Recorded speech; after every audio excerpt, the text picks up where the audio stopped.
Welcome to the program, Leopoldo López. We've interviewed you before, back when you were still free and in your own country. So I want to ask you, obviously, you and many other Venezuelans appreciated the tough stance that President Trump took against the government of Nicolas Maduro. What do you think the difference will be, or what do you expect from a Joe Biden administration? Well, first of all, thank you very much, Christian. Thank you, and thanks to CNN and everybody that has been following the situation in Venezuela. As you say, Venezuela has become a very tragic situation for millions of people. And the source of that tragedy is political. It's Nicolás Maduro. Nicolás Maduro as a brutal dictator. And you ask me, why have not been freedom reached to Venezuela yet? And the reason, the answer for that is that Maduro is a dictator, a brutal dictator that has used all his capacities, all the power, all the funds that he has for repression, for persecution, incarceration, and maintaining in power. It's been very difficult for the Venezuelan people, and we appreciate the support that we've gotten from the international community, from the American administration, from the Trump administration. There has been a clear stance for freedom in Venezuela. But that has not been a position only by Republicans or the Trump administration. It has been for a while a bipartisan position. Before the Trump administration, it was the Obama administration that presented Maduro as a threat to US security. And that led the way for tough sanctions. And now, of course, we're heading into a new administration, and that will mean for us that the position of being very strong against the dictatorship should remain, because it has been a bipartisan position. When Guaidó visited, I'm sorry? Sorry to interrupt you. As you say, a bipartisan, you're right, a bipartisan position in the United States. So let me just play what Joe Biden said recently. It was actually in Florida when he was campaigning for this election. This is what he said about Venezuela and about Maduro. We should be leading the international effort to confront the massive humanitarian crisis in Venezuela. Maduro, who I've met, is a dictator, plain and simple. And he's causing incredible suffering among the Venezuelan people to maintain his grip on power. The Venezuelan people need our support to recover their democracy and rebuild their country. So what do you specifically want a new administration to do? What can they do differently than the previous administration? Well, the most important thing is that, as you just played, Joe Biden, President-elect Biden, stating that Maduro is a dictator, that Maduro is the source of the tragedy for the Venezuelan people. And the first thing that we hope is that that strong position remains. And that there is clarity among Republicans, Democrats, the American people, and worldwide governments and parliaments and public opinion that the solution to the Venezuelan crisis is regime change, is having Maduro leaving power and having free and fair elections. What do we believe could change with a Biden administration is having a closer work between Europe, the United States, and the countries in the region that are supporting regime change and free and fair elections in Venezuela. As you just played, President-elect Biden is hoping for a more multilateral approach for the crisis in Venezuela. And we hope that that pressure, coordinated by all the countries that support free and fair elections in Venezuela, that support freedom for the Venezuelan people, will continue to push for free and fair elections. So let me ask you, because you are now in Europe, you're in Spain, and you're right that Europe has made sort of noises about Maduro, but it hasn't done as much as you want it to do. And you're saying that it's quite important. Why is that? Because I think you said something like a lot of Maduro's regime and cronies bring their kids to you. Tell me why it matters to Europe to step up their tough action against Maduro. Well, the first thing, Christian, is that there is a moral compromise of all Democrats, of all people that support freedom and democracy, that support human rights, that understand that Maduro is a criminal. And this is not something that I am saying. I've been saying this for a while, and I was sentenced to 14 years in prison because saying that Maduro was a dictator, was anti-democratic, was a repressive regime. And today, that was 7 years ago. And today, the entire world is saying this. And recently, reports from the UN have come out stating very clearly that Maduro is responsible for committing crimes against humanity, for committing severe violations of human rights. And they state very clearly that Maduro is a criminal. And recently, just 2 weeks ago, the International Criminal Court also stated that there are enough elements to support that Maduro has committed crimes against the Venezuelan people. So I believe that the most important thing is that there is a moral stance of Europe, of all free and fair countries, that there needs to be regime change in Venezuela.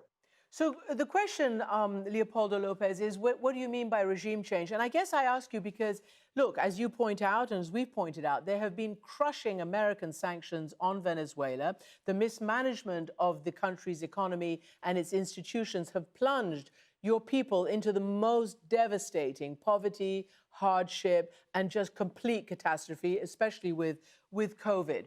I mean, how does one, if this hasn't changed, and nor have you been able to, and nor have Juan Guaido, despite all your efforts, you have not been able to remove Maduro from power. How do you envision it happening? I mean, I guess I remember what happened in Iraq. 20 years of sanctions, crippling sanctions against Saddam Hussein did not collapse the regime. Maximum pressure, so-called, crippling sanctions against Iran has not collapsed the regime. What do you think is going to get rid of Maduro? Well, I believe that, the first thing I need to clarify, Christian, is that the crippling economic and social situation in Venezuela is not due to the American sanctions. The crumbling of the Venezuelan economy and the human tragedy that the Venezuelans are going through is way before UN sanctions were imposed. So it's very important to make that clear. The situation in Venezuela is not a result of the sanctions. It's a result of mismanagement, corruption, and a regime that does not care about the people. You ask me what can be done, and I believe that there are specific ways of making more pressure on the Maduro regime. As I said before, on September 15th, there was a report that came out from the UN, a report about the repression that identified 46 people that are judges, attorneys, military, and police that are responsible for specific crimes, for committing violations, repression, arbitrary detentions. And we believe that sanctioning these 46 people in Europe, in the United States, and in the American countries, it's a step forward. It needs to be very clear that the world will not stand just looking at what's happening in Venezuela with their arms crossed. There needs to be pressure. There needs to be direct pressure against the criminal nature of the Maduro regime and his criminal actions. So can I ask you, because it was quite a daring escape, I don't know the details, can you tell me how you escaped from the Spanish embassy in your capital, Caracas, and got yourself to Madrid? Well, I cannot give you the details, Christian, because I need to protect the people that helped me. I can only tell you that it was difficult, but it was the result of more than a month of planning of how to go out of Venezuela. I needed first to escape from the Spanish embassy without the support of the Spanish ambassador or the diplomatic people that are in the embassy. And then I needed to go to the border of Venezuela. It took a lot of planning. And at some point, at some day, I will give the details. But today, I cannot give you the details because I need to protect the people. And we also need to protect the route that we use in case that other people will need to use that route.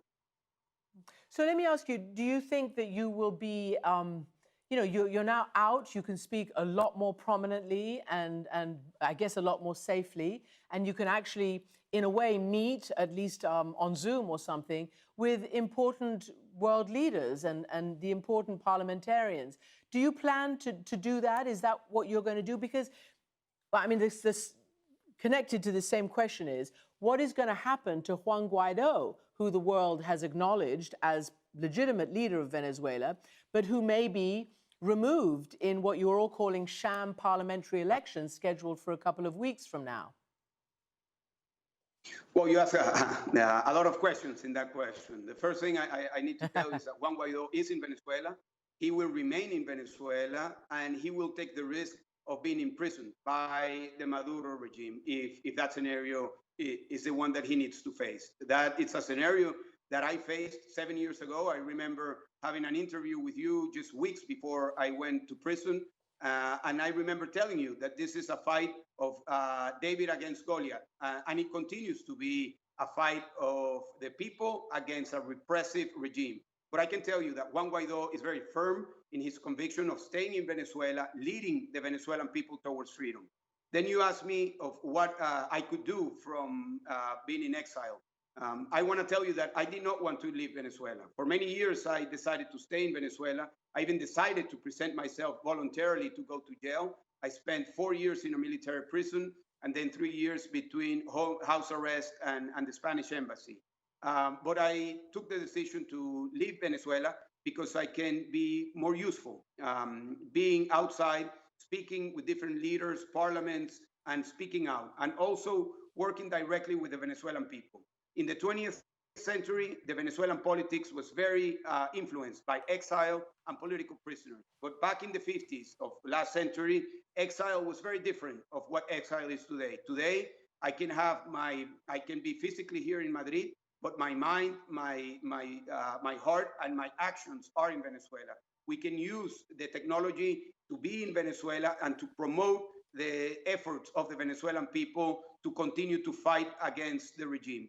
Our most important task is to exist, to resist, and to continue to move forward. We cannot let in Venezuela to happen what has happened in other dictatorships, in Cuba or in North Korea, where the people no longer hope for change, where the people no longer dream for freedom. We need to continue to have the light of freedom ignited for people to continue to be mobilized. That's our main task. And it's difficult. Yes, it is. It's been tough. Yes, we have been close, and some other times we have been far away from freedom. But our main responsibility is to continue to fight for freedom, to have the conviction that we will be a free nation, that we will have free and fair elections, and that we will build a strong national and an international coalition around a single and very concrete objective, having free and fair presidential elections. So I just want to ask you one quick last question, because it's exactly about that, free and fair elections and presumably a transition. It's been suggested, a former Mexican foreign minister, Jorge Castaneda, you probably saw he's written in the New York Times, that it will not just be, the United States or others. It'll have to be perhaps regional with as many allies as possible, including potentially Cuba. Because, as you know better than I do, Cuba and Venezuela are locked in a financial and oil relationship. And if a President Biden goes back to an Obama-style engagement with Cuba, it might work potentially. Do you agree with even considering that kind of enlargement of the group to try to have a peaceful change in Venezuela? Well, absolutely. I believe that we need the largest and the most inclusive coalition of countries to support the process of freedom in Venezuela. So far, 60 countries recognize Juan Guaido as the legitimate president of Venezuela, as the rightful president with one concrete constitutional mandate, which is to promote free and fair elections. But we understand that reaching to free and fair elections cannot be the task of only the Venezuelan people. We need the support of the international community. So the first task that we have now is to articulate the international coalition that already supports Juan Guaido around a single and concrete objective, free and fair presidential elections. And of course, I believe that not only Cuba, but also Russia and China need to be part of this process because Venezuela today is not only a crumbling economy, but it's in a very tragic situation for the Venezuelan people. And we need also to envision what type of transition and what type of process we need to promote in the future for Venezuela. We believe, and this is the thought of Juan Guaido and of our political coalition in Venezuela, that we need to promote a transition that is inclusive, that incorporates different sectors of the political spectrum in Venezuela. We need to draw red lines around those who have committed crimes against humanity and have violated human rights. But we need to incorporate everybody into this process of having free and fair elections and a rebirth of the Venezuelan, not just the economy, but of the social situation. Leopoldo López, thank you so much. And of course, Venezuela is such a massive country and such a massive oil-producing country, very, very rich and important country. So what happens there matters.